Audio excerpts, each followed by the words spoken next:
Hey, welcome. Today, we are diving deep into the science of getting unstuck. We're going to look at why our very best intentions for growth and change can sometimes leave us feeling like we're just spinning our wheels. So let's just jump right in. Have you ever set a new goal? Maybe you were totally fired up about it, only to hit this invisible wall a few weeks later?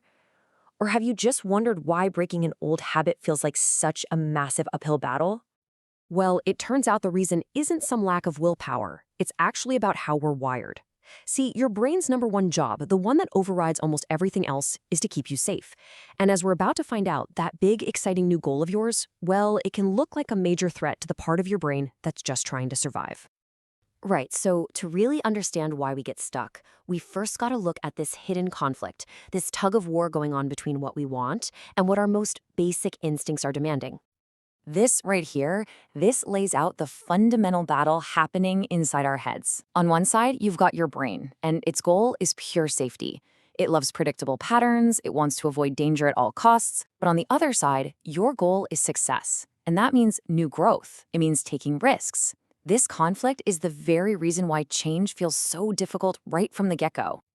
And this is exactly why stepping outside your comfort zone feels so, well, uncomfortable. To your ancient nervous system, the danger of giving a presentation can feel just as real as facing down a predator. Breaking any long-held pattern signals a potential threat, and boom, that triggers a jolt of anxiety. That feeling, it's not a bug, it's a feature of a system that's designed purely for survival. But here is maybe the most powerful way you can reframe this whole thing. That feeling of anxiety, it is not a stop sign. It is not a warning telling you that you're doing something wrong. It is a biological signpost confirming that you are literally in the process of rewiring your brain. You are on the right track. You're growing. Okay, now let's add another layer to this internal conflict. Our modern world, which has absolutely perfected the dopamine trap. The moment we feel that anxiety of growth, our brain craves an easy escape. So what do? We scroll our phones, we grab a snack, we look for any distraction. And each one gives us this tiny, fleeting hit of dopamine, which feels good for a second, but ultimately just weakens our drive for the meaningful, long-term goals that actually lead to fulfillment. So how in the world do we fight back against this cycle? Well, the answer starts with strengthening a very specific part of the brain, what you can think of as your willpower muscle. So meet the anterior mid-cingulate cortex, or AMCC. Don't worry, you don't have to remember the name, just the concept. Think of this little part of your brain as an actual muscle. And just like any muscle, it gets stronger with exercise. So what's the specific exercise for the AMCC? It's consistently and intentionally doing things you don't feel like doing. I mean, think about it. Every single time you choose the difficult task over the easy comfort, you are literally building this region of your brain. You're increasing your mental endurance, and just as important, you're building trust in yourself. And on the flip side, consistently choosing comfort can actually cause this area to shrink, reducing your resilience over time. And this gets to the root of so many of our common struggles. What the neuroscience tells us is that things like procrastination and perfectionism, they aren't just character flaws. They're often symptoms of a lack of trust in our own ability to follow through.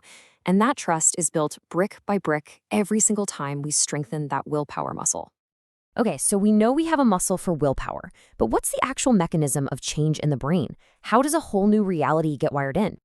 The answer is neuroplasticity, and honestly, this is one of the most hopeful concepts in all of science. It's the profound fact that your brain can change, it can reorganize, and it can form new connections throughout your entire life. This means being set in your ways is a choice, not a permanent state. It is never, ever too late to start rewiring. So how do we actually direct this incredible power of neuroplasticity? Well, it's not by just consuming more information. You can't simply read your way to a new life. Lasting change gets encoded in the brain through emotion. We truly change when we feel something deeply, not just when we logically understand it. All right, now for a part of the equation that almost all of us neglect. We've talked a lot about doing hard things, but there's a flip side that is absolutely essential for making those changes stick. So let's talk about why rest is actually a form of reprogramming. I absolutely love this quote from the source material. Rest equals neurological wealth. It's such a powerful reframe. Rest isn't laziness. It's not a luxury you earn. It is a critical, non-negotiable investment in your brain's ability to grow and change.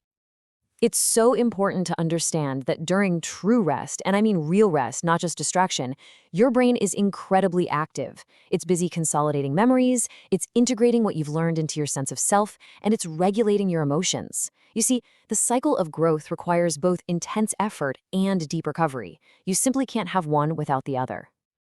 Now, it's really important to acknowledge that for many of us, especially those whose nervous systems are used to chaos or maybe past trauma, stillness can actually feel uncomfortable. It can even feel boring.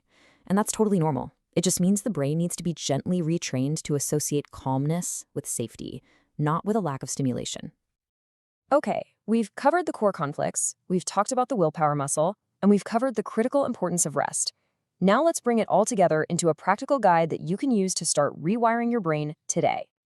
Here it is, your rewiring toolkit. First, reframe that anxiety. See it as the signpost that you're growing. Second, build self-trust by keeping tiny, consistent promises to yourself. Third, consciously trade those cheap dopamine hits for deep, purposeful pursuits. Fourth, learn to see calm, not as boredom, but as a position of power. Fifth, use repetition to build those new neural pathways into superhighways. Sixth, connect with the emotion behind the change you want to make. And finally, number 7, you have to schedule intentional rest to let all that new wiring set in place. This quote really captures the entire message. You don't need to blow up your life and start from scratch. The real work is focusing on the internal rewiring. Because when you change the wiring, a new life, it just naturally follows. So I'll leave you with this one final thought. It's not about doing everything all at once. It's just about starting. So looking at this toolkit we just went over, what is the one small new pathway you will commit to building starting today?